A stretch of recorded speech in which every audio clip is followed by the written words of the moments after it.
하나님의 말씀 보시겠습니다. 하나님의 말씀은 마태복음 8장 23절로 27절입니다.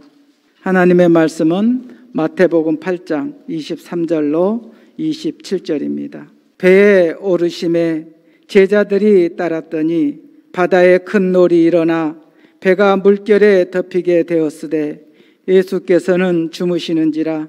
그 제자들이 나와 깨우며 이르되 주여 구원하소서, 우리가 죽겠나이다. 예수께서 이르시되 어찌하여 무서워하느냐, 믿음이 작은 자들아 하시고 곧 일어나 바람과 바다를 꾸짖으시니 아주 잔잔하게 되거늘. 그 사람들이 놀랍게 여겨 이르되 이가 어떠한 사람이기에 바람과 바다도 순종하는가 하더라. 아멘. 이 시간 최재선 목사님께서 하나님의 말씀을 전해주시겠습니다. 목사님 나오실 때 오른손 들어 할렐루야로 인사하시겠습니다. 할렐루야. 할렐루야. 반갑습니다. 할렐루야. 오늘 추수감사절도 지내시고 오늘 정말 여러분이 하나님께 감사하는 하루가 되었고 하나님께서는 기뻐하셨을 것으로 믿습니다. 이 밤에 힘드신데 이렇게 많이 나오셔서 감사합니다. 오늘 제가 여러분에게 말씀드리고 싶은 것은 주님께서 지무실 때, 오늘 보니까 배에서 주님께서 지무시지 않아요. 오늘 마태복음 8장 14절부터 보면 예수님께서 네 번째 무리를 만나세요. 첫 번째는 보니까 대중들 여러 사람을 만나게 돼요. 여러 사람 만나는데 그것을 예수님께서는 기뻐하지 않았었어요. 왜냐하면 많은 사람은 가르침의 대상은 돼도 주님을 영접하고 구원받고 하나님의 자녀가 되는 것은 개인적으로 되는 거예요. 믿으십니까? 여러분 각자가 예수 그리스도를 나의 개인의 구주로 믿을 때에 주님은 기뻐하시는 거예요. 아무리 수만 명이 몰려다녀도, 아무리 공부를 하고 배우고 들어도 주님을 나의 구주로 영접하지 않으면 아무런 의미가 없다 이거예요. 그 다음에 보니까 한 서기관이 나와서 예수님 제가 어디를 가든지 따르겠습니다 그렇게 말하니까 이 사람아, 공중에서도 거처가 있고 여우도 굴이 있는데 나는 머리에 둘 것이 없네 이 사람아. 예수님께 이렇게 말씀하신 거예요. 대단히 중요한 말씀입니다. 서기관이 어디를 가든지 주님이 따르겠다고 말하는데 예수님께서 왜 그렇게 전혀 생뚱맞은 말로서 대답하셨을까? 나는 머리 둘 것이 없다. 서기관이란 말은 좀 어려운 말로 말씀드리면 종교인이라 그런 뜻입니다. 종교는요, 불교나 요교나 많은 자기네 나름대로 신을 믿는 게 종교예요. 우리 기독교는 종교가 아닙니다. 복음입니다. 생명입니다. 믿으시면 아멘 하시기 바랍니다. 종교는 자기가 자기 생각과 윤리관과 도덕관과 종교관에 의해서 만든 사람을 만든 자기 생각대로 만든 신을 믿는 거예요. 그러나 우리는 스스로 계신 하나님을 믿습니다. 할렐루야. 스스로 계셔서 만물과 우주를 창조하시고 사람을 창조하시고 타락했을 때 예수 그리스도를 만나서 그 사람을 구원하시는 놀라우신 은혜를 이루신 분이 바로 하나님이시고 이 진리가 바로 복음이며 생명입니다. 그렇기 때문에 종교인처럼 그냥 따르겠다, 의미도 없이 맹목적으로 따르겠다, 절대로 예수님께서 기뻐하시지 않았습니다. 나는 머리 둘 것이 없다. 그 말씀은 예수님은 교회의 머리십니다. 믿으십니까? 그러니까 머리는 어디에 두어야 하느냐? 믿는 자들의 모임인 교회에 두어야 됩니다. 그런데 믿는 자들이 없는데, 다시 말하면 네가 나를 너의 구주로 믿지 않는데 네가 나를 따르겠다니 나는 머리지만 몸이 없다, 그런 뜻이죠. 머리를 둘 곳이 없다. 사랑하는 성도 여러분, 배동교회 성도 여러분, 여러분 다 여러분 안에 예수 그리스도가 계신 줄 믿으시면 아멘 하시기 바랍니다. 이것이 우리의 믿음이에요. 이것이 능력이에요. 이것이 힘이에요. 예수님은 여러분에게 머리를 둘 정도가 아니라 여러분 안에 계세요. 성령님으로 여러분 안에 계신다, 그런 말씀이에요. 근데 또 한 제자가 와서, 이제 한 제자입니다. 아까는 예수 안 믿는 사람들 같아요. 이제 제자가 와서, 주님 제가 따르겠습니다. 따르기는 따르는데 아버지가 돌아가셨으니 먼저 가서 아버지 장사 지내고 오게 하옵소서, 그렇게 말합니다. 그래서 예수께서 하시는 말씀이, 이 사람아, 죽은 자는 죽어서 가거니와 너는 생명을 얻어야 할 거 아니야. 너하고 나하고 언제 다시 만날 줄 모르는데 지금 너를 만났을 때 네가 나를 영접하고 구주로 믿어야 네가 생명을 얻는 거지. 너희 아버지처럼 너도 죽고 영원한 지옥불에 갈 거야. 이 사람아, 지금 따르라. 생명을 얻는 것, 구원 얻는 것이 급하다는 사실을 말씀하고 계신 것입니다.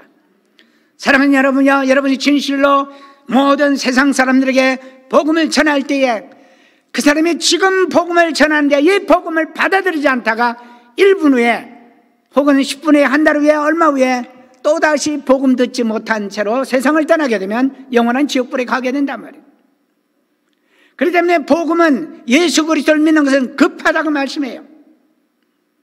그런데 이제는 생명의 구원이 화급하다는 것을 말씀하시는 것이기 때문에 여러분, 예수님은 그래도 부모의 아버지가 돌아가셨다는데 장사 지내는 것까지 맞으시는가, 이렇게 오해하지 마시기 바랍니다. 초점은 내 자신이 아버지처럼 생명 없이 지옥불에 떨어지는 게 아니고 내 자신이 구원받고 영생하는 게 급하다. 그러므로 나를 빨리 따르라, 그렇게 말씀하시는 거예요. 그러니까 네 번째 사람들, 오늘 보면 23절부터 27절까지 말씀이죠. 제자들이에요. 여러 사람입니다. 아마 모르긴 하지만 12사람이 다 탔는지 모르긴 하지만 제자들이 탔어요. 근데 배가 갑자기 풍랑이 만났어요. 보니까 주님은 지무시라라는 사실이에요. 큰일 났죠. 그러다 보니까 제자들이 나와 깨우며 이르되, 깨웁니다, 주님을. 주여 구원하소서, 우리가 죽겠나이다. 예수께서 이르시되 어찌하여 무서워하느냐, 믿음이 작은 자들아 하시고 곧 일어나서 바람과 바다를 꾸짖으시니 아주 잔잔하게 되거늘. 여러분, 여기 제가 오늘 제목을, 주님께서 주무실 때 이렇게 제목을 잡았어요. 지금 성경에 보니까 주님께서 배에서 주무신단 말이에요. 지금 한 사람도 아니고 다시 처음부터 여러 대중 안 믿는 사람들도 아니고 또 서기관처럼 그냥 종교심 가지고 괜히 교우 믿는다고, 여러분 교우 믿는다고 그러지 마세요. 예수 믿는다고 그러시기 바랍니다. 여러분 교회 다녀요 하지 말고 예수 믿습니다, 이렇게 대답하시길 바랍니다. 그냥 엉뚱한 소리만 하는 거예요. 예수 믿으세요만. 예수 믿는다고 대답해야지. 교우 다니면 어쩌자는 얘기야. 교회를 1000번 만번 다녀도 소용없어요. 예수 믿고 다니시라고 말해요. 여러분 다 그렇게 믿으시는 줄 믿습니다. 그러기에 이 밤에 이렇게 많이 나오셔서 주님 앞에 예배드리는 거 하나님께서 여러분을 기뻐 받으실 줄 믿습니다. 그래서 제가 여러분에게 박수를 올려드립니다. 할렐루야. 너무 귀한 분들이에요. 성령께서 여러분과 함께 하실 것을 이 시간에 분명히 믿습니다. 이제 한 제자도 아니에요. 12명의 제자가 탔는데, 다시 말하면 많은 사람이 있는데 환난과 시험과 고난이 왔다, 그런 뜻이에요. 우리가 가정적으로 예수를 믿고 또 구역적으로 또 가족적으로 여러 단체에서 여러 모습으로 또 심지어는 교회에서 다 예수를 믿고 사는데 그 안에 시험이 들어왔다고 말해요. 환난과 어려움이 들어왔단 말이에요. 보니까 주님이 지무셔요. 여러분 영적으로 생각해 보십시다. 주님이 지무십니까? 아닙니다. 주님은 지무시지를 않습니다. 주님은 졸지도 아니하시고 지무시도 않는 분입니다. 근데 이 상황 속에서 주님이 주무셨다는 얘기는 우리에게 무슨 말씀을 주려는 것인가? 우리의 삶에서 주님이 주무신다면 주님은 우리와 상관있고 주님은 우리와 관계가 없는 상황이 된다고 말이에요. 비록 예수를 믿고 비록 교회를 다니고 비록 가정에서 정말 주님을 모시고 산다고 하지만 예수 잘 믿는 제자들처럼 그렇게 믿지만 주님이 주무시면 안 된다고 말이에요. 환난이 오고 시험이 오고 고통이 온다고 말이에요. 그럼 어떻게 할 것인가? 주님 깨우셔야 돼요. 여기 보니까 주여 죽겠습니다. 목숨만 급한 거예요. 사랑하는 여러분, 진실로 여러분이 성도라고 한다면 여러분 주님이 주무시면 안 돼요. 주님은 항상 살아서 깨어서 여러분과 함께 하시고 여러분이 말할 때 도우시고 여러분이 일할 때 도우시고 여러분이 걸을 때 도우시고 심지어는 지역 주민과 만날 때 대화할 때도 도우시고 복덕방 할아버지를 만날 때도 주님의 입술을 주장하시고 저 복덕방 할아버지의 생각을 주장하사 우리 속에서 이 상황을 간섭하시고 주의 이 상황을 다스려 주셔서 내게 유익하고 아름답게 문제가 해결되도록 도와주시옵소서. 주님을 깨워야 돼요. 보니까 제자들이 지들이 인생의 배를 저어가고 있는 거예요. 배를 저어가고 있는 거예요. 이건 무슨 의미입니까? 주님은 나와 상관없이 아무것도 할 일이 없어요. 왜? 내가 주님이 필요하다고 생각을 안 하기 때문에. 주님이 왜 주무십니까? 내 일은 내 맘대로 하고 내 뜻대로 하고 내 생각대로 하고 나의 인생의 문제는 내 스스로 해결하겠다고 노력하기 때문에 주님이 필요 없는 거예요. 휴 플레밍이라는 유명한 신학자요 윤리학자가 그렇게 얘기합니다. 오늘 현대인에게는 그리스도가 필요가 없다. 왜 그러냐면 사탄이 그리스도인들에게 너무 많은 먹을 것과 입을 것과 편안한 삶과 아름다운 삶을 주기 때문에 그들은 예수가 필요 없게 됐다. 혹시나 그런 게 아닌가요? 우리 너무나 많은 것 같고 우리 너무나 편하고 우리 너무나 잘 살기 때문에 예수가 필요 없는 삶이 되지 않는가 그 말씀입니다. 아파봐야 예수님이 필요하죠. 병들어봐야 예수님이 필요하죠. 굶어봐야 예수님이 필요하죠. 시험에 들어봐야 여러분이 예수님이 필요하죠. 그러면 안 되는 거죠. 여러분의 인생은 항상 예수님께서 이끌어 가시는 그런 인생이 되어야 된다면, 다시 말하면 인생의 배를 주님이 주무신 채로 제자들이 저어가니까 풍랑이 온다고 말이에요. 나의 인생의 배를 내가 저어가는 게 아니라 주님께서 저어가시면서 나의 가고자 하는 것을 주님께서 인도하시고, 주님이 내비게이터가 되셔가지고 항해사죠. 내비게이터가 되셔가지고 내비게이션이란 말 쓰죠.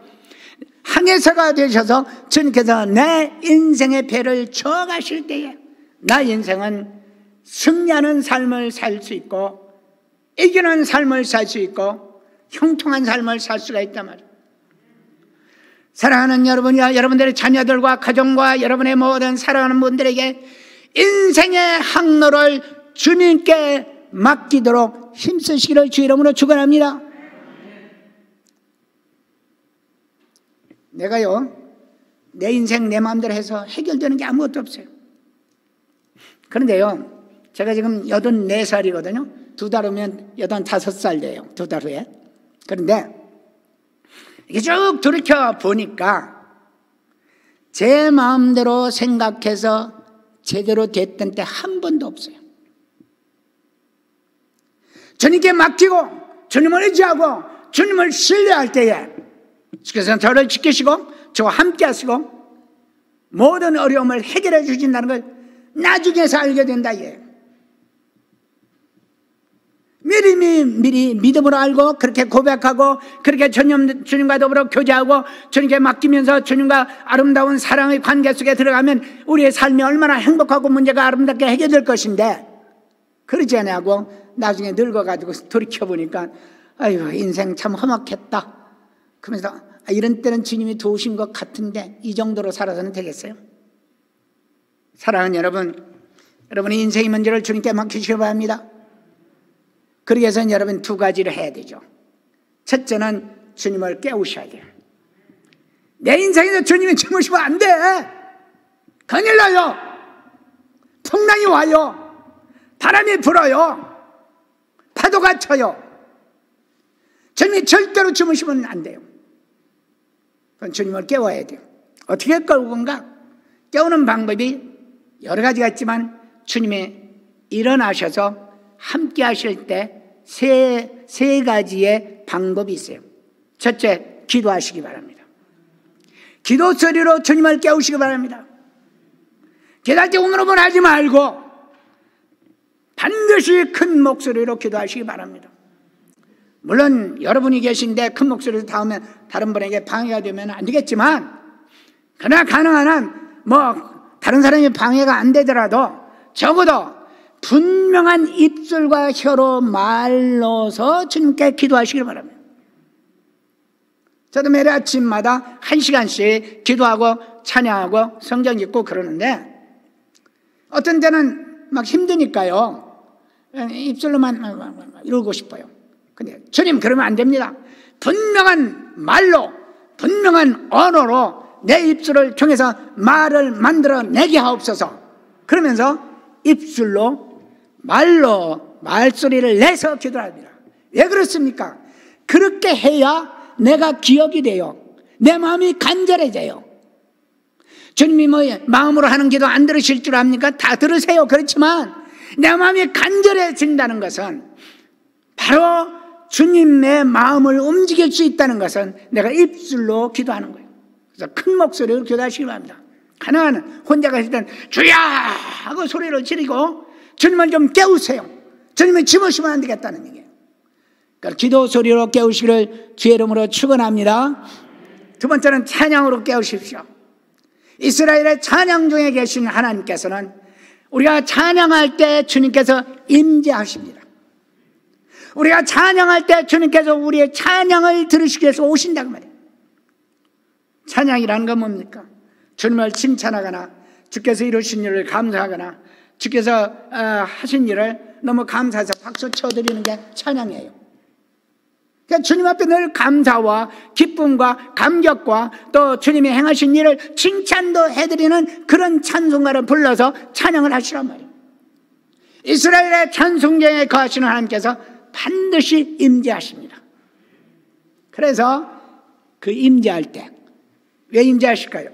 얘가 나를 칭찬하고 나를 감사하고 나를 좋아하네. 그러니까 내가 가서 좀 들어야지. 그때에 주님이 오신단 말이에요. 예배 시간에도 그런 찬송이 맨 주시옵소서 그런 찬송을 부르면 주님 오셨다 그냥 가요. 좀 그분을 칭찬하고 그분에게 영광 돌리고 그분을 감사하고 그분의 하신 일은 위대한 일들을 좀 박수를 쳐드리는 그런 찬송가를 부르란 말이에요. 여러분의 삶 속에서 매일같이 그런 찬송을 부르면, 우리 찬송가 1장부터 약 100장 이내가 주로 그런 찬송들이에요. 부르시면 주님께서 어디서 무슨 찬송을 부르든지 즉시 오시고 성령의 감동이 와요. 그때 말씀하세요. 주님, 제가 지금 풍랑을 맞았습니다. 그러지 않고 주께서야 빨리 일어나세요. 일어나시겠지만 꾸중 듣죠. 왜 두려워하느냐? 세 번째는 간단합니다. 여러분, 세 번째 주님을 깨우는 것은요, 말씀 읽는 소리로 여러분 주님을 깨우시기 바랍니다. 여러분, 하루에 성경을 얼마나 읽으세요? 밥 한 새끼 또박또박 자시면서 하나님 말씀, 하나님 말씀, 하나님 말씀, 영의 양식 얼마나 드세요?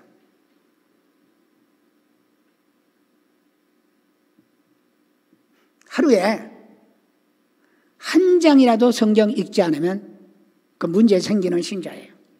읽으세요. 화투하면 뭐 합니까? 앉아서 TV 보면 합니까? 여러분, TV 많이 보면요, 치매 걸리죠? TV가 치매의 주범이에요. 왜? 생각하지 않고 듣기만 하니까. 사랑하는 여러분, 아무쪼록 힘써서 주님 말씀 읽으시기를 바랍니다. 말씀 읽는 소리 그대로 입술로 읽어서 나도 생각하고 주님도 들을 수 있도록, 물론 주님이 못 들으신다는 말을 안 해요. 그러나 주님이 들으시기를 원하시는 주님, 바로 인격자이시기 때문에 내가 읽고 주님이 들으신다는 것을 피차간에 알고 깨닫고 이때에 임재하시는 주님을 내가 믿습니다 하는 그런 믿음 가지고 주님 앞에 큰 목소리로 성경을 읽으십시오. 그냥 이렇게 눈으로 읽고 싶은 때가 많아요.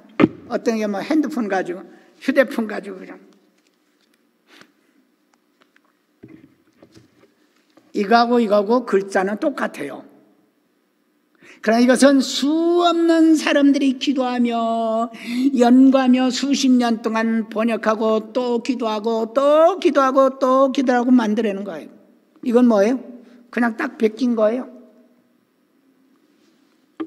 오늘 젊은이들이요, 성경 읽자면 성경 안 가지고 핸드폰 가지고 왔어요. 그러지 마시고요, 힘들어도 수많은 주의종들이 수천 년 동안 말씀을 묵상하고 암기하고 기도하고 번역하고 애써서 지켜온 이 기록된 말씀, 기록된 하나님의 말씀, 성경책을 좀 들고 다니시기 바랍니다. 백도 조그만 거 성경 넣기 싫으니까. 저 중앙대학교 학생들도 보면 성경 안 가지고 다니면 제가 예배 시간에 막 야단쳐요. 성경 안 가지고 오려면 교회당 들어오지 마.